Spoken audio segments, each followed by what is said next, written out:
দুর্দান্ত এই প্রদর্শনী দেখে বোঝার উপায় নেই এটি একটি ফুটবলের অনুশীলন ক্লাস। মেক্সিকোর জাতীয় পতাকার ৩ রঙের আদলে ৩টা বিশাল লাইনে প্রায় ৯,০০০-এর বেশি ফুটবল সমর্থক একসাথে খেলাটার অনুশীলন করছেন। ফুটবল বিশ্বকাপের আয়োজক মেক্সিকোর এই আয়োজন আর সমর্থকদের উচ্ছ্বাস দেখে কে বলবে ওরা এর আগেও ৩বার আয়োজন করেছে বিশ্ব ফুটবলের এই মহারণ।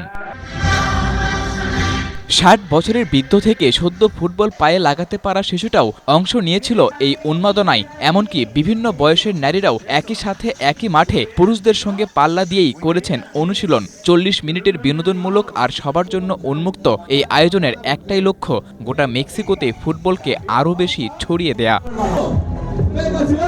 যেই দেশের মোট জনসংখ্যার প্রায় ৭৩% ফুটবল প্রেমী, সেই দেশে ফুটবলকে আরও বেশি ছড়িয়ে দিতে যে কেবল এমন আয়োজন, ব্যাপারটা মোটেও তেমন নয়। কারণ এই আয়োজনের শুরু থেকেই মেক্সিকোর সেই অনুশীলন মাঠে উপস্থিত ছিলেন গিনেস ওয়ার্ল্ড রেকর্ডসের অফিসিয়াল বিচারক আলফ্রেডো অ্যারিস্তা।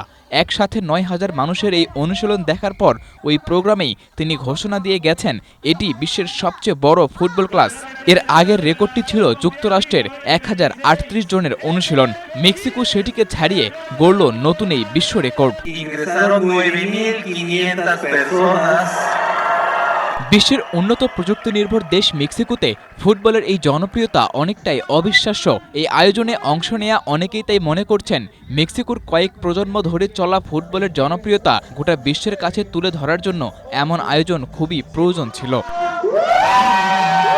ফুটবল বিশ্বকাপ শুরু হতে এখনও বাকি কয়েক মাস, কিন্তু এরই মধ্যে দেশটি একের পর এক চমক নিয়ে হাজির হচ্ছে বিশ্বের ফুটবল প্রেমীর সামনে।